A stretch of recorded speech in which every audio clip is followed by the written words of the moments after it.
Honorable Prime Minister, Secretary General, Ministers, Excellencies, distinguished guests, friends. I'm honored to be addressing this first ever Women's Forum being held just prior to the Commonwealth Heads of Government meeting here in England.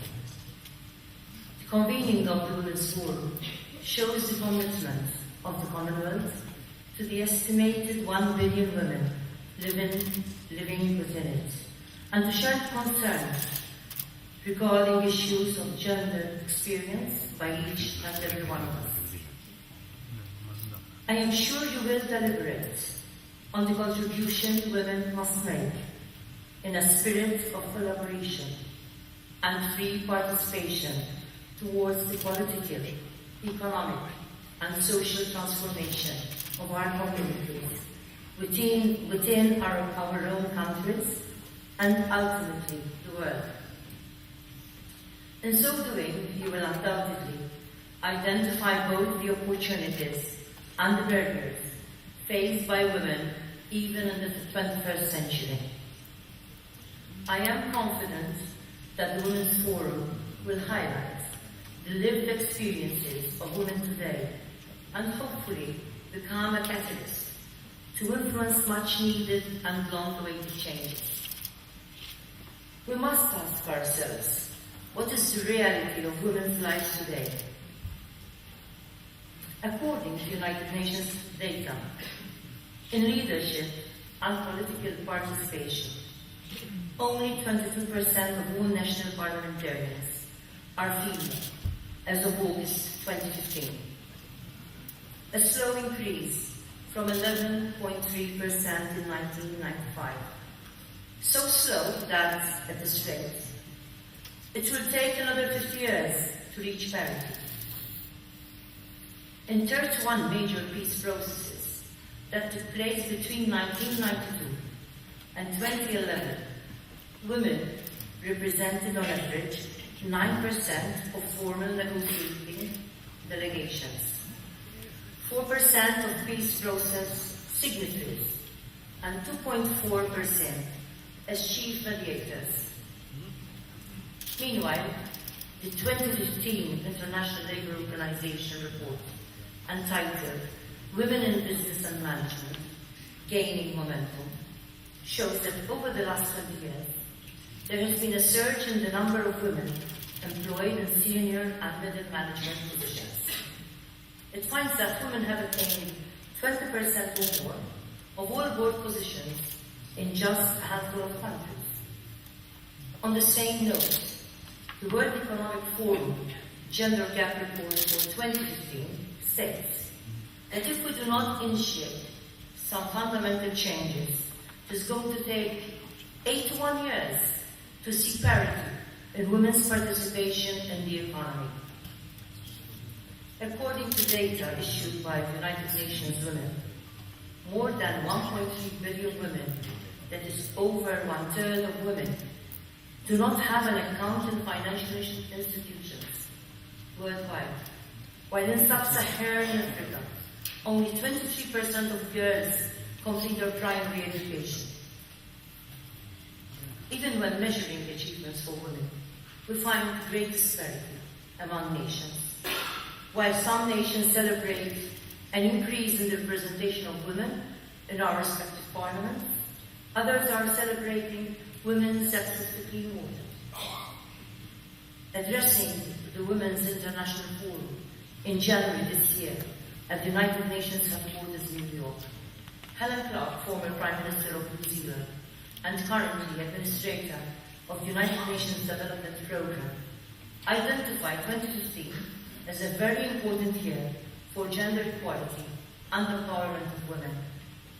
This is because this year, the United Nations reviewed the progress of two important agendas directly related to women, the Beijing Declaration and Platform for Action, and the Security Council Resolution 1325 on women, peace and security.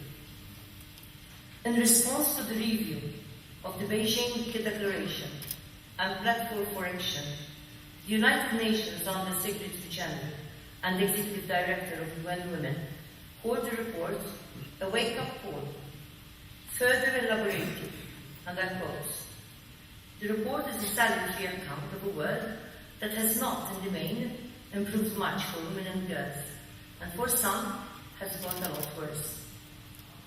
Unfortunately, after 20 years, the same barriers and constraints recognized by the Beijing signatories still exist globally.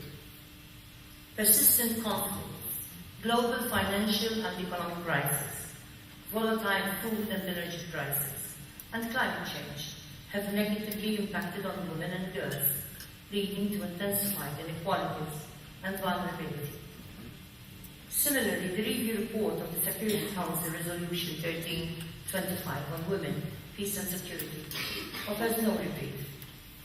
Resolution 1325 drew attention to the differential impact of armed conflict on women, their exclusion from conflict prevention and resolution, peacekeeping and peace building, and the complex links between gender equality and international peace and security. Since the adoption of the resolution 15 years ago, conflicts have continued to increase throughout the world, taking on new and increasingly challenging forms. Unfortunately, we are all becoming familiar with the rise of violent extremism and terrorism, targeting on whole communities, and in particular, the enforced vulnerability of women and girls. The outcomes of conflicts include atrocities such as rape and systematic sexual and gender-based crimes, while other realities for women across the globe include restrictions in education, denied access to healthcare, and participation in public life. Women's situations are often made even worse by natural disasters and humanitarian crises. We must shift this dangerous paradigm, where women are purged to be helpless victims of conflicts, or relegated to much needed but limiting roles as grassroots activists, and foster an environment where women are acknowledged as policy motivators, as decision makers, and as leaders. I truly believe that more leadership by women can make a difference in international peace and security by offering a nuanced perspective through processes of dialogue that bring us all together as one. Here again, I quote the report on the Security Council Resolution 1325 on women, peace and security.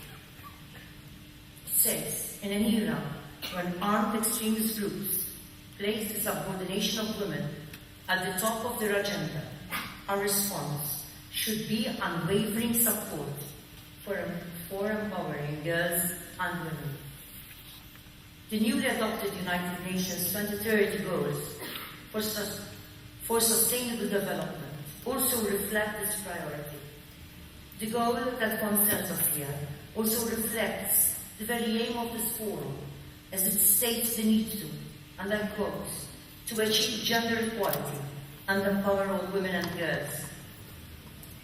Gender equality is an affirmation of basic human dignity and is necessary to create harmonious and peaceful societies. It is a fundamental component in sustainable development. We must recognize the issues of gender are strongly linked with other goals and will have tremendous effects on the overall success of the Sustainable Development Goals. Even if some progress has been made, the fact is that women, girls, and gender minorities continue to occupy a disadvantaged position throughout the world. This inequality is not limited to location.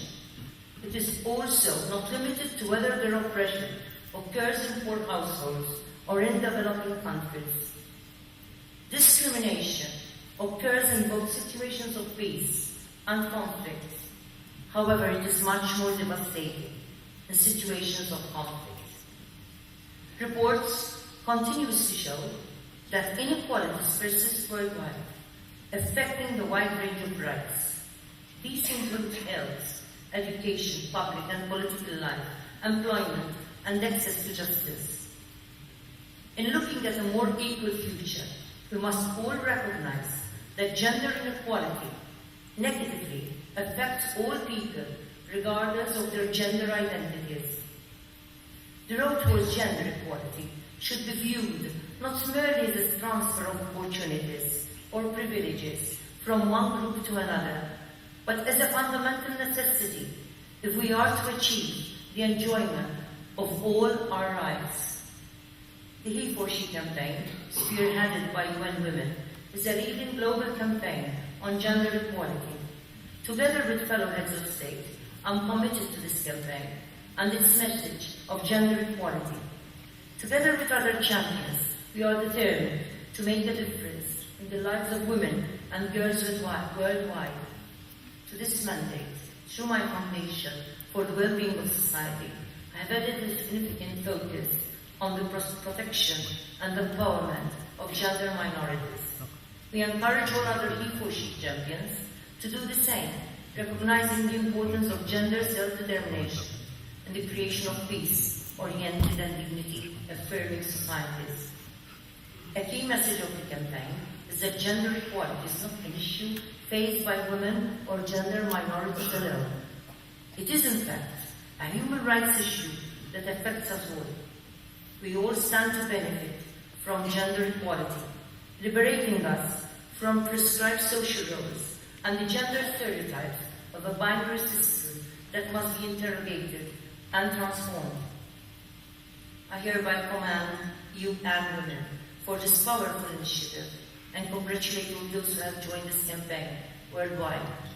Together we can reduce inequalities and create a world that reflects our most profound and deeply held values.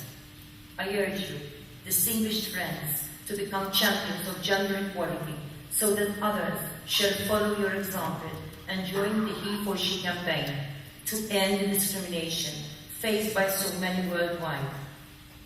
Your endorsement will encourage men and boys to join the solidarity movement and thus create a more inclusive and just world for all. When all nations agreed with the Sustainable Development Goals, but they set 2030 as the target date to achieve gender equality and the empowerment of women, I believe that the time is right to move from rhetoric to action before we run out of time. May this Women's Forum move beyond simple discussions. We must encourage our governments, present for Chogin, to act to ensure the well-being of women, girls and gender minorities, making an end to the various inequalities and atrocities experienced around the world at this very moment. Participation of women makes a huge difference to the socio-economic agenda, and the competence of women as leaders where this is present has been seen to bring about positive changes in all spheres of life. Yet the potential of women is still left untapped. I trust by focusing on the empowerment of women, the Forum will elicit innovative ways of encouraging women to take an active role in society, allowing women and girls to play their parts.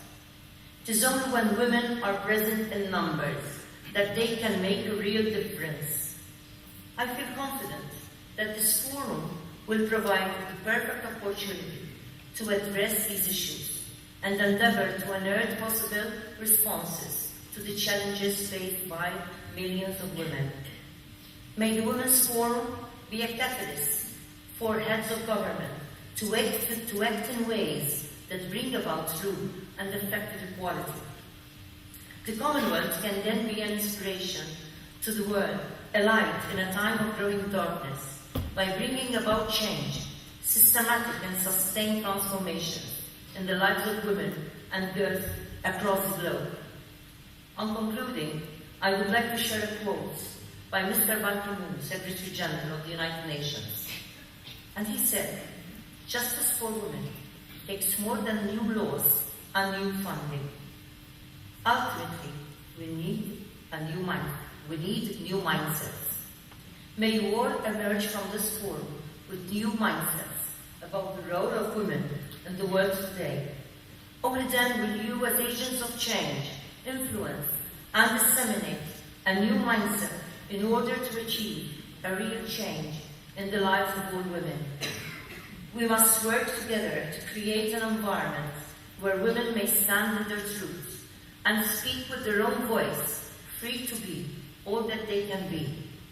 Let us work to make this historic forum a landmark to bring about true and effective democracy to our nations and all humankind by ensuring true and effective equality for women and girls across the globe. True democracy demands nothing less. Thank you.